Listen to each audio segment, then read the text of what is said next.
this lecture, I'm going to talk about Ireland in the 13th century up until the beginning of the 14th century. Developments after that point we'll cover in a roundabout fashion. Later in the course, we talk about major demographic and economic change in the British Isles. So I've entitled this lecture Colonial Ireland. I think you'll see why as we go along, because it traces the first intervention of the English into Irish affairs through the creation of English enclaves around Dublin in particular, but also Wexford and elsewhere, through to the decline of English occupation and governance in Ireland up until, as I say, about the beginning of the 14th century. Now, as you know, in the long term, the English would play a very large part in Irish culture. Ultimately, the most commonly spoken language in Ireland would become English, and so forth. And all of that begins back in 1169. Or actually, to be honest, it really begins in 1167, when a chap named Dermot MacMurdo, who's king of Leinster, in 1167 is booted off his regional throne by a man claiming to be the High King of all Ireland. Now, you might remember from the introductory lecture that Ireland has a unique political arrangement. Now, in fact, there are a number of kingdoms in Ireland, Munster, Leinster, Connacht, for example, in the south, Ulster in the northeast, and each of these areas of Ireland had its own king. But there was a concept in Irish culture, political society, of a high king of all Ireland. The problem is that almost never existed in reality, because as soon as one chap claims to be high king of all Ireland, at least one of the other kings in Ireland would invariably challenge that. And then there'd be warfare, and things would descend as often as not into anarchy. Now, when poor old Dermot gets booted from the throne of Leinster, he does what dispossessed Irish princes and kings had done for centuries before that. He gets in a boat and he heads over to Wales. Except when he turns up in Wales, of course, the situation is very much different to what it would have been a century before, because now South Wales in particular, the south coast of Wales, is occupied by English colonists, lorded over by Norman descendant lords, people who had some connection, ancestral familial connection, with the people who came with William the Conqueror back in 1066. Now, one of these chaps is Richard de Clare, who is Earl of Pembroke. He's often called Strongbow. That was his nickname. Strongbow ciders named after him, of course, all kinds of other things. Now, he was from a Norman family. He's set up out there in Pembroke, and Pembroke is the most densely populated part of medieval Wales. It's seen a lot of English immigration. There are a lot of displaced recently displaced Welsh floating around in Pembroke just now. And indeed, there were even Flemings, Flemish settlers living near Haverfordwest in Pembrokeshire that had been invited in at an earlier stage, trying to stimulate a cloth industry. So Pembroke is a kind of rich, multicultural environment, as we'd say today, but very densely populated, with a lot of people who can't get hold of any land. Now, when Dermot turns up in Pembroke, Richard de Clare, Earl of Pembroke, being familiar with the long history of Normans sort of going various places, not just Britain and South Wales, but also parts of Spain and south of Italy, and even the Holy Land, and carving out kingdoms for themselves, he's all too happy to organise an invasion force to go to Ireland with Dermot in tow, to put him back on his rightful throne in Leinster. What Dermot doesn't really see is that the Normans are not like the Welsh kings of old, who might get involved with Irish politics for a bit of excitement and war booty that they could bring back home. No, the Normans intend to go there and stay, as they do. So 1169, Strongbow heads over to Ireland with Dura, which we get a long period of conquest that begins in the southeast coastal plain in Ireland and eventually moves over time up the east coast of Ireland, covering all of the lowlands in a radius around Dublin, and eventually stretching out towards the west coast. Now, Henry II, King of England, he can see, he too, of course, descended away. He's descended away from Conqueror and a Norman at heart, French-speaking Conqueror, and he says, "Boy, there's a real danger here. There's a real danger that I'm going to miss out on something." And so in 1171, he gets on the act, and he leads an army out to Pembroke, and he embarks ships at Pembroke and follows in Strongbow's footsteps and goes to Ireland himself with an army. But he had done so on a slightly different pretext. Now, the only English pope in history is a chap named Nicholas Breakspear, who, when he becomes pope, takes the name Adrian IV. Now, Adrian IV, good Englishman as he was, I said it in inverted commas, he had issued a papal bull back in 1255 called Laudabiliter, meaning sort of a most laudable, where he says in this bull that the way in which Christians in Ireland practice their faith is not in keeping with mainstream Christianity, as is approved by the Pope. In particular, the Irish have a different way of calculating the date of Easter, and as Easter, of course, is the most significant holiday in the Christian world, and indeed in Middle Ages, Easter was also considered to be the beginning and end point of the year, rather than the end of January, like it is now. And so this is, this and a variety of other religious practices are out of step with what the Pope would like to hammer out as universal practices in Christian Europe. And so he issues this papal bull that says, it would be most laudable to go over there and sort these people out. And on the back of this, much later, of course, Henry II, he says, look, we would be doing God's work to go to Ireland and to correct these bad practices of the faith in Ireland, and that's his excuse to get on board with the conquest. Now, when these chaps get to Ireland, it's not quite like going to Wales. Wales, for example, in the Middle Ages, effectively had no towns. There was no currency minted in Wales. Wales is really a kind of peak backwater in economic terms. Ireland's a little more developed than that. There was a long history of Viking invasion and indeed settlement on the east coast of Ireland, and so Ireland has some towns, Wexford, Watford, and Dublin being the most important of which. In fact,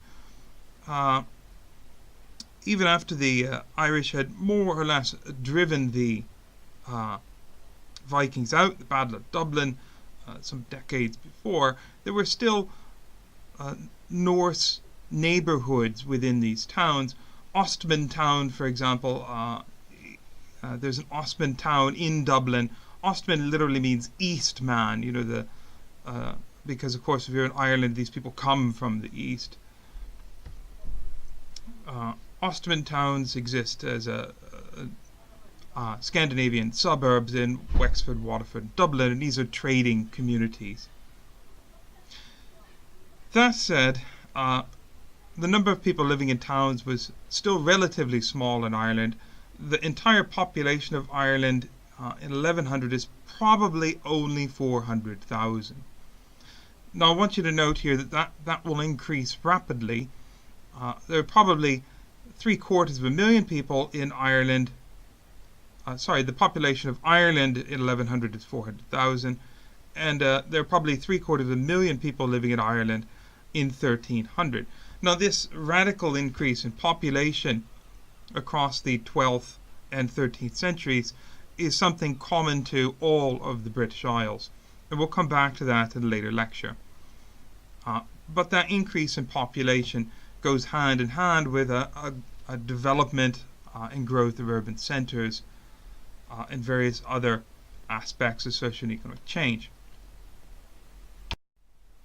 If I give you a little more background on Ireland here, this is Ireland by the 1250s, so this is effectively at nominally the beginning of our course period here, 1250. Between 1169 and 1250, Ireland had changed radically. There's now a long history of invasion. It's a really fragmented society, because when the Normans invaded Ireland when Strongbow goes in 1169 or Henry II goes in 1171, they don't just take soldiers, they also open up Ireland to intense colonization.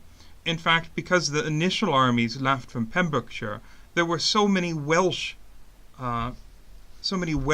settlers, people who had been displaced from their homes by warfare in Pembrokeshire who were Welsh. There were so many Welsh settlers among the people going to Ireland that, as Sean Duffy has pointed out, some early Irish chroniclers called the 1169 invasion the Welsh invasion of Ireland. But a large number of people settle, both Welsh and English, settle in Ireland, particularly in newly founded small towns in a radius, let's say within 100 miles of Dublin and around Waterford and Wexford. Basically, the first places they colonized are the places closest to major, in relative terms, major urban centres where they could go for help in times of crisis. Now, as I mentioned, the population of Ireland increases from, say, 400,000 to 750,000 from 1100 on to 1300. In England, the population increases from about 2 million to about 6 million. So there's maybe a trebling. And England has a real problem with what historians call land hunger, which is an inability of poor peasants to be able to afford land to farm and produce food from. And so these desperate people move in large numbers into Wales and Ireland, where the population density was lower. Now this results in really mixed communities. A bit like in Wales, you get areas where Irish people have been displaced and replaced by English colonists, and then just up the road you make it the next village, which is almost entirely Irish and of course Gaelic speaking. So we have linguistic fragmentation, we have political fragmentation, and the Normans really steamroll the Irish princes more or less. But of course there remain Gaelic Irish sort of holdout areas, particularly in the uplands, in the southwest, and indeed in the hill country not 30 miles south of Dublin. There's a large area which is effectively under native control. A bit like when the Normans go to Wales, what they're really after is the best lowland grain growing areas, because in the Middle Ages, if you want to get rich, you do it by growing lots of food and selling it on to people in cities or perhaps even on the continent.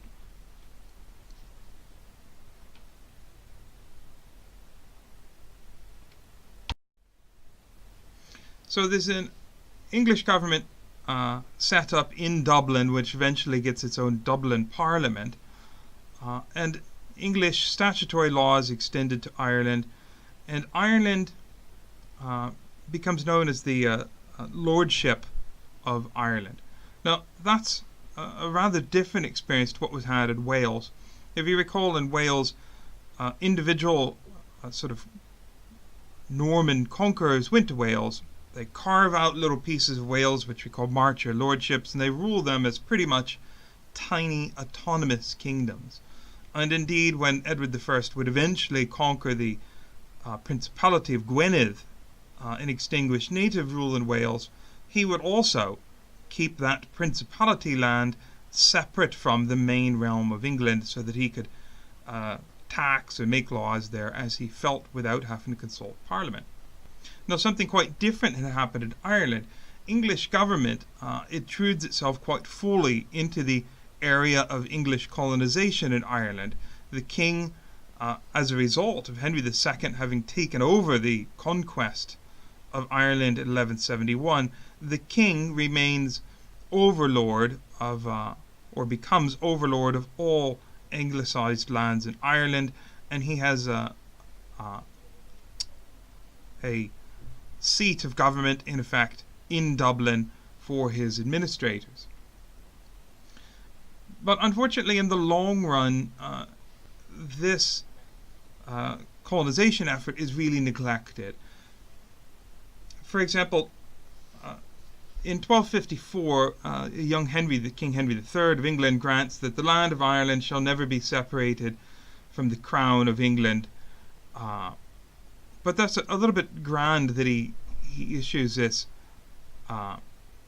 grant, stating how integral Ireland is to the possessions of the English king of the English realm, when in fact no English king goes to Ireland between Bad King John in 1210 and Richard II in 1394.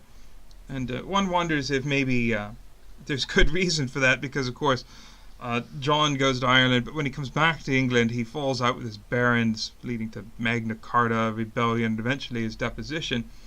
And Richard II, of course, he comes back from a voyage to Ireland in 1399 when he's grabbed in North Wales, and he himself is deposed. So Ireland's maybe a bit of bad luck for English kings. But on the other hand, as Robin Frame, a particularly prominent historian of medieval Ireland, has written, the king saw, and he refers to Ireland here, the king saw it at all times as a detail in a broad and crowded canvas, which encompassed royal possessions, say, in Gascony and France, as well as claims along the Scottish border, possessions in Wales, and so forth. Robin Frame has written a book after which this lecture is named. It's a short textbook for students called Colonial Ireland.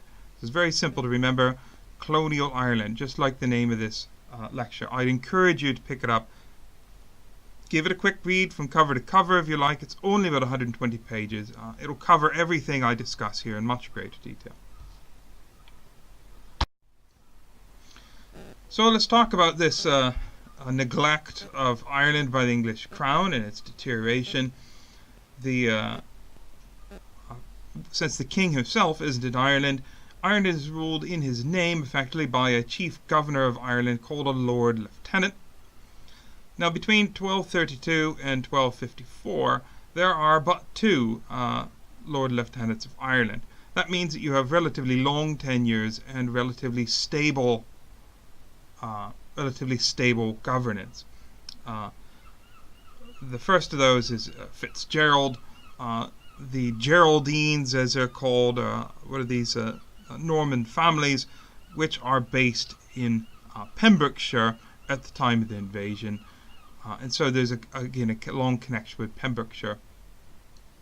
Of course, JFK, John Fitzgerald Kennedy, the President of the United States, assassinated in, when was that, 1960? Oh, I struggle with the year there. Right, but effectively JFK, or John Fitzgerald Kennedy is, in a very roundabout way, a descendant of these same Geraldine governors. Right. 1963, isn't it? It's 1963 that JFK is assassinated. Anyway, apart from that digression, moving on here, the main thrust of what I have to say here is that following Fitzgeoffrey's ceasing to be Lord Lieutenant in 1254, there are then 11 Lord Lieutenants between 1254 and 72. The job becomes a kind of short-term job, perhaps for somebody who's out of favour with the crown back in England, and who gets sent off to Ireland kind of as a punishment. So it's a sort of semi-exile. It's like being removed from a high-profile cabinet position in government today and being moved horizontally, as they say, to something lower profile.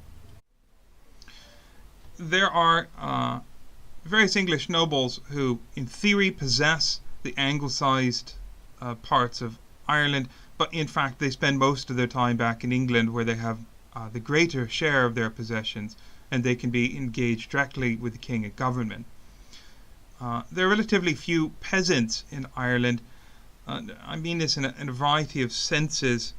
In England, your sort of lowest of the low was your kind of unfree or bond serf. Well, talk a bit more about the restrictions on that kind of farmer's life later, but these are people who can't leave the manor without permission, that they have to pay all kinds of heavy taxes and dues to their local lord. They're not slaves by any means, but they're also not entirely free. Those types, that type of peasant doesn't really exist in Ireland. Native Irish society, like native Welsh society, was overwhelmingly a free society with only a relatively small number of these kind of unfree peasants.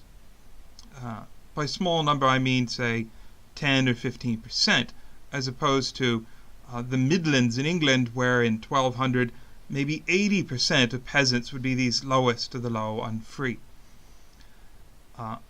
Those people who immigrate to Ireland from England, or indeed from Wales, when they arrive there, they're given land by free tenure, which is something more or less like a farmer holds land today. You would just pay taxes in cash, or perhaps in grain, and just a few duties, as opposed to the strict, unfree nature of peasantry back in England.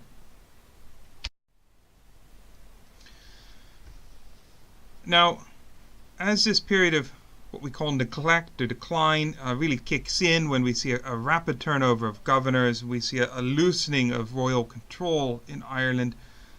In fact, we see revenues go down rapidly. This slide speaks for itself here, really. These are some images of, stock images of 14th century coinage. On the right, you'll see King Edward I's crowned head in the center of, where are we at here? His crowned head in the center of this coin here. There we are. Or indeed again down here. These are what are called a long cross penny. In fact, you earned about 2 or 3p a day for wages in the Middle Ages, and so a penny is actually quite a lot of money.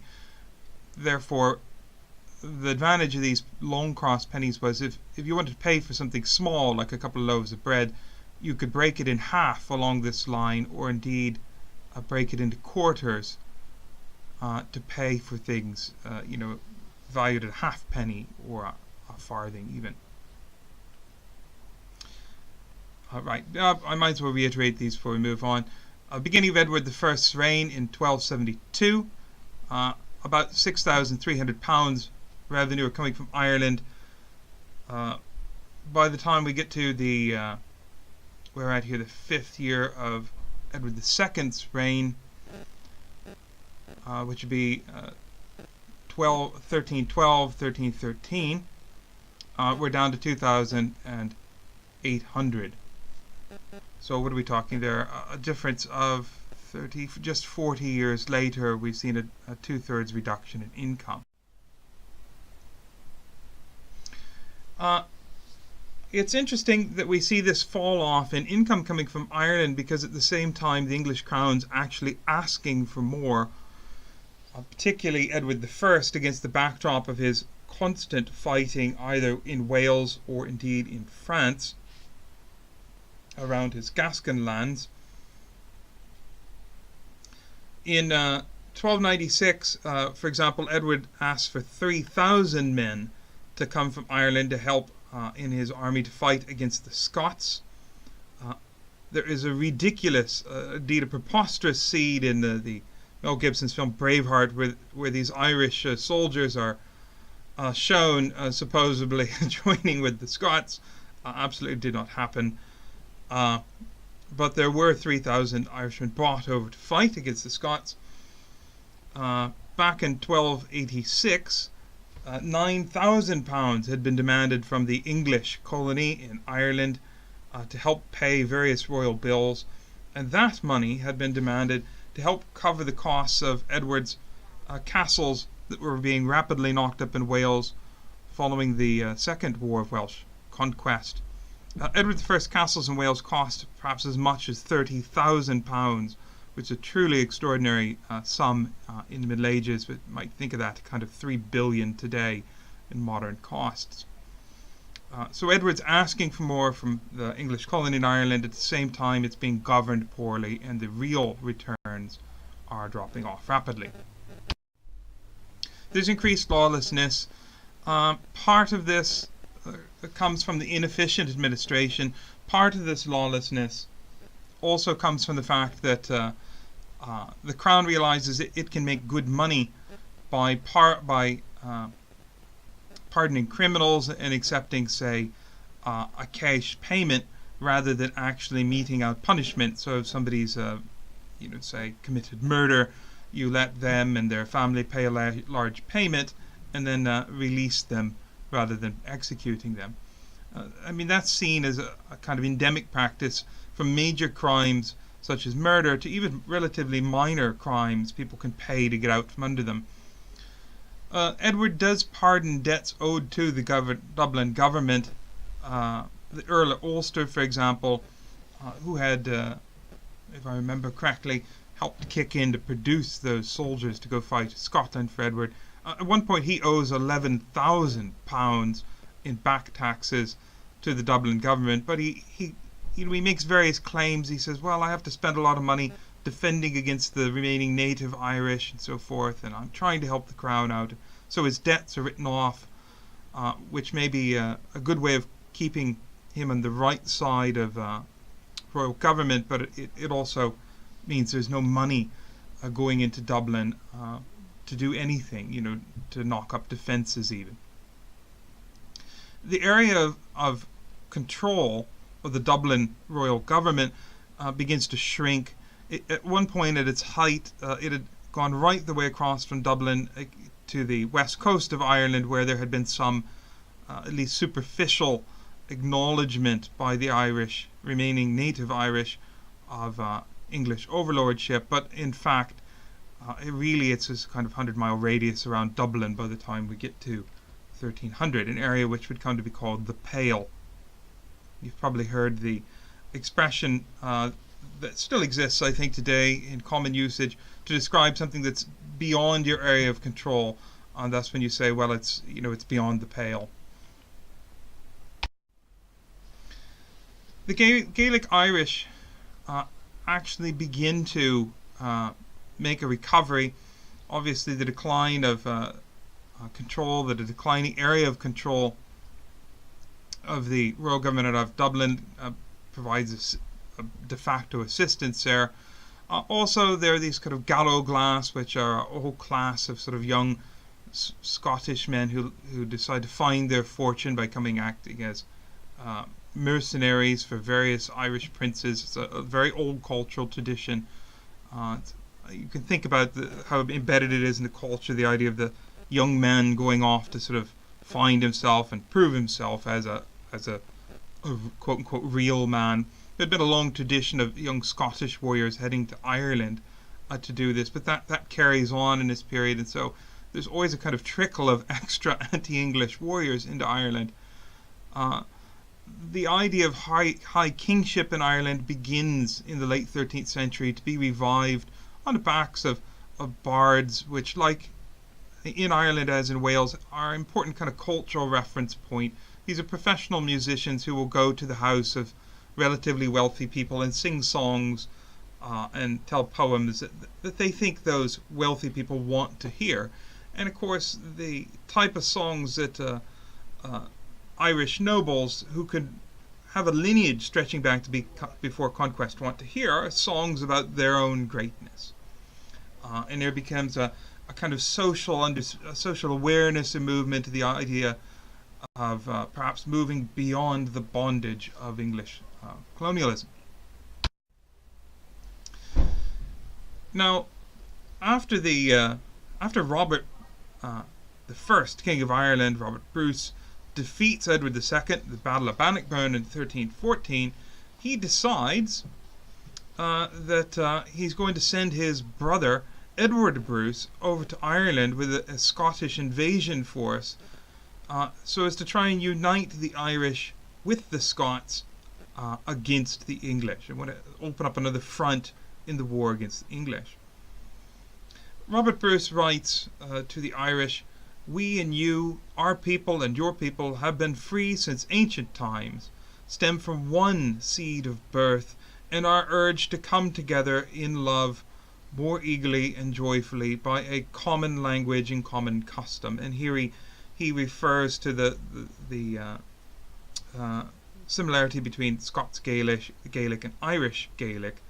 It's kind of ignoring the fact that a lot of people in medieval Scotland did not speak Gaelic, but rather they spoke Scots, or indeed in far-flung places even Scandinavian languages.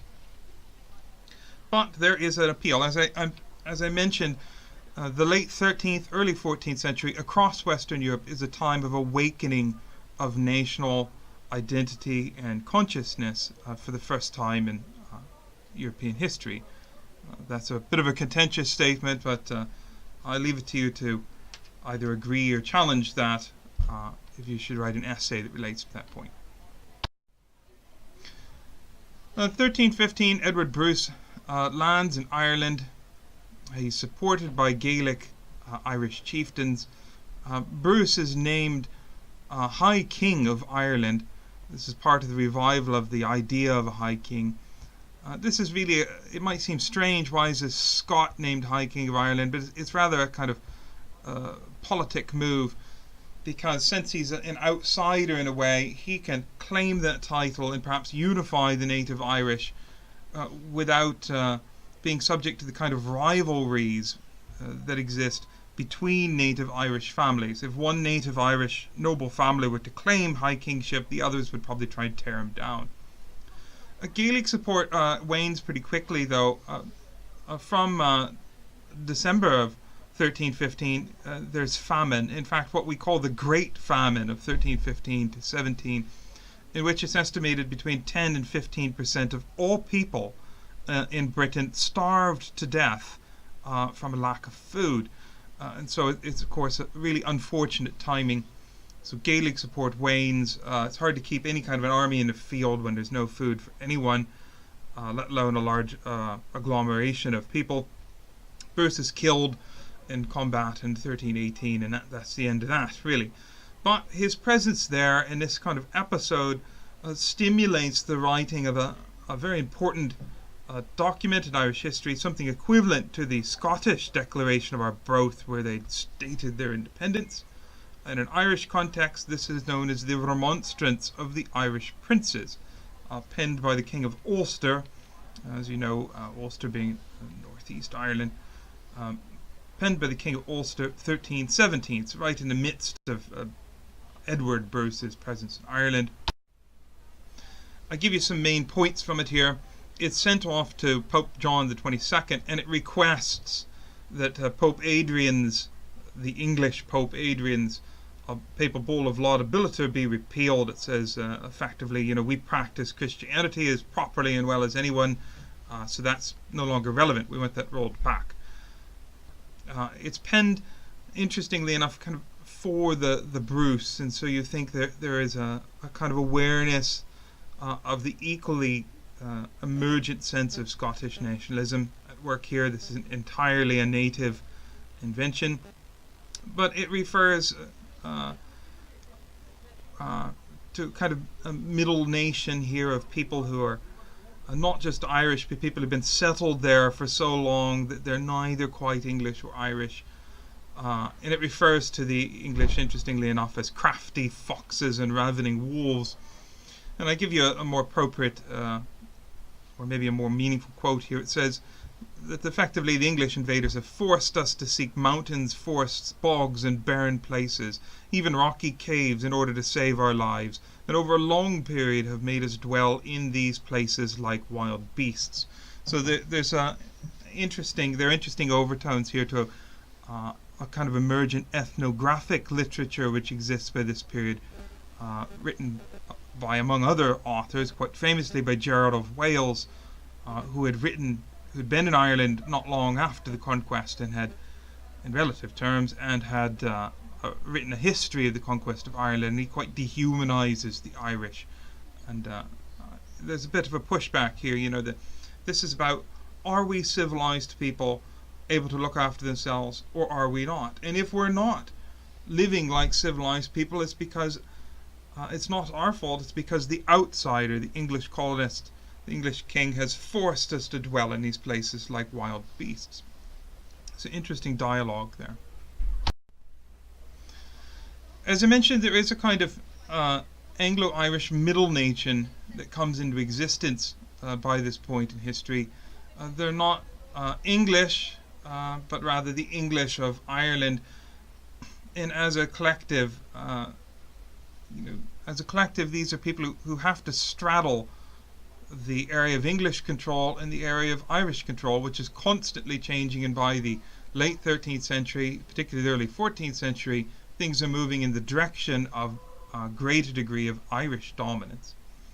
So they begin to assimilate, they begin to intermarry, they begin to speak Irish Gaelic. There's a mixing of language, customs, and names.